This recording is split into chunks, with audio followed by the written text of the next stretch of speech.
Hi, everybody. My name is Alan Drummond from the University of Chicago, and I'm here to talk to you a little bit about how to lead a lab effectively. We've only got a short bit of time together, so in that time, I'd like to share with you some principles and some ideas that I and many of us in leadership positions have found helpful.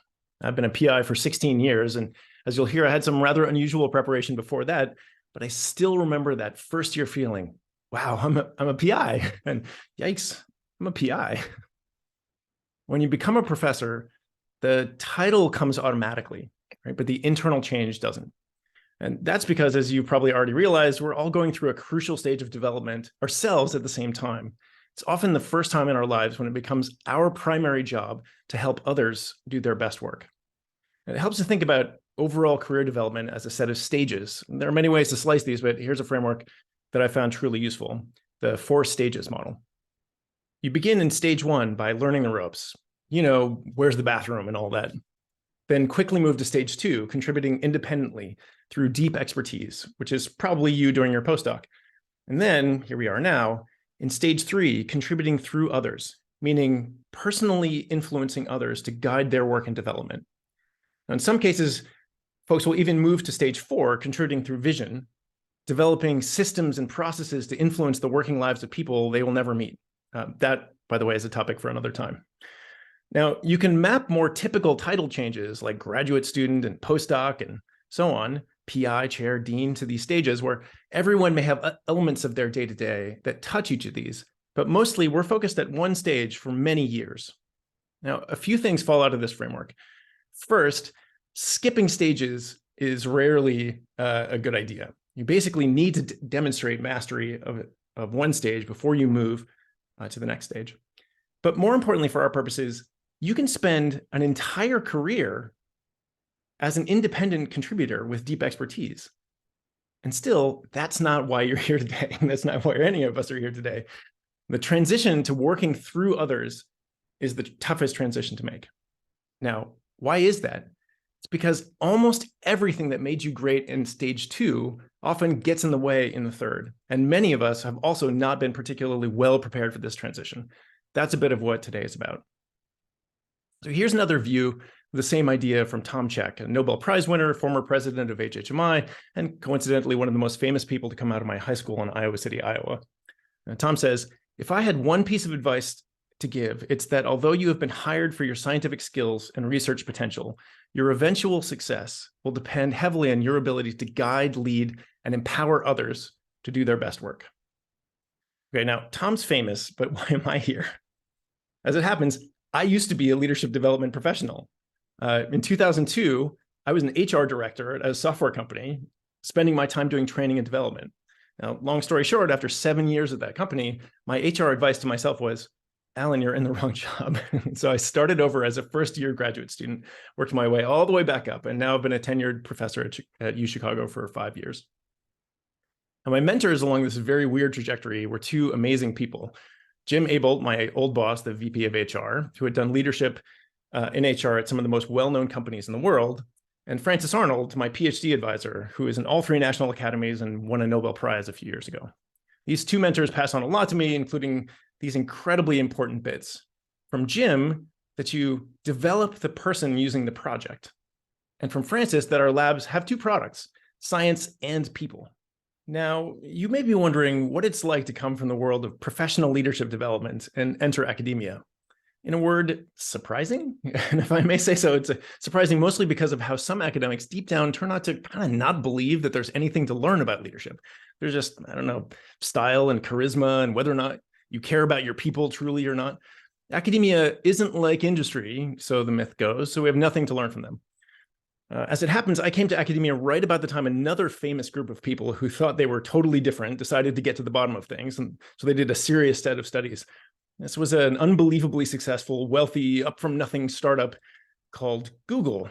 I'll save you the rest of the details because what all their expensive studies revealed was these principles about how to be a good leader at Google. A good Google manager is a good coach, empowers the team and does not micromanage, creates an inclusive team environment showing concern for success and well-being, and so on and so forth. Yeah, the same principles you'd find anywhere. My experience as a now successful academic, there's just no sense in which we are truly different in terms of the principles of day-to-day leadership. And certainly my own training has helped me immensely. I have 3 trainees in their own faculty positions, one of them even already tenured. So here's Tom Check again. Tom says, through the years, I've learned that on the one hand, there are a bunch of ways to treat people that generally work well. On the other hand, each individual case seems to bring up something new that you don't have experience with. So even though you think you've developed all of this experience with the very next circumstance, you may have to fine tune your approach because every person is different. Now, I do want to emphasize that this is best read backward. Everyone is different. And nonetheless, just like Google figured out, there are general principles. To talk about a few of those principles, let's start by stepping back one bit and talking about your job running a group. You have 2 major roles, 2 hats. One is leadership and one is management. Leadership is about doing the right things, setting direction, building culture, developing people. Management is about doing things right, planning, coordinating, measuring, getting folks what they need to do their job.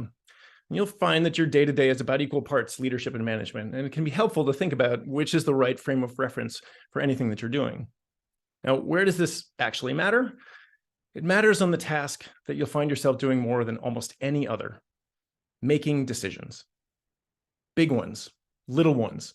What's our research question? Which funding agency should we submit our grant to? Should we do it ourselves or collaborate? Should we use a kit or do it from scratch? Countless decisions, large and small. And if there's one principle I have learned here, it's that while we think those decisions are going to be mostly about the details of the science, science decisions turned out to be relatively easy. You spent your whole career learning how to make that kind of decision. Instead, we quickly find ourselves making decisions that sit on a line where, as far as we can tell, the science will be about as good, but other things are at stake. Let's think about the use a kit or do it from scratch question. This is often a question about whether time is more important right now or money. Should I encourage folks to work on 2 very different projects, which would give them each clear ownership but make them more isolated? Or guide them toward 2 very similar projects, which would increase the chances of stepping on toes but make them more integrated? You can see the game here, right? Every decision is a little nudge in one direction or another. And every decision, no matter how small, is an opportunity to create a little bit more of what you want and a little bit less of what you don't. Part of being an effective lab manager is realizing this and learning to enjoy it. I want to end with another principle and a useful tool that's focused on one of the most important things we do as PIs, developing people. So remember Jim saying, develop the person using the project? This really is a significant bit of wisdom. Your primary way to develop people, to unlock their capabilities, build skills, confidence, expertise, to move them from one stage to another, is not a training class or a mentoring meeting. It's their day-to-day work, their project. Through goal setting and guidance along the way, you can adjust the size and shape of the work to get your people more effectively to where you want them to be, which should overlap quite clearly with where they want to be. This brings us to our last bit, motivating people. Jim used to tell me, you can't motivate people, except in the short term, but that doesn't last. However, you can unlock their own internal motivation by aligning their work with their skills and passions. I like the TOP model as a way to see this. TOP stands for talents and passions and team objectives. Now, align all 3 and you can get career best moments. It's useful to look at what it's like when you only have 2 of 3 aligned. You've got talent and it fits the objectives, but you've got no passion for it. You feel used. You've got passion and it hits the objectives, but you have no talent or skills. You feel useless and frustrated. If you're talented and passionate, but it's not hitting the objectives of the organization, you may be in the wrong organization. And believe me, I've been there. But align all 3, create projects in that overlap zone, learn enough about your people and think about crafting projects that hit your objectives to suit their abilities and interests, and you really can create magic. Now, there's lots more to say, but I hope this has been useful as a glimpse into how to be a more effective lab leader. Much of this is just becoming aware of how much influence you really have over how your lab works and thinking deeply about what that means. Thanks for your time and good luck.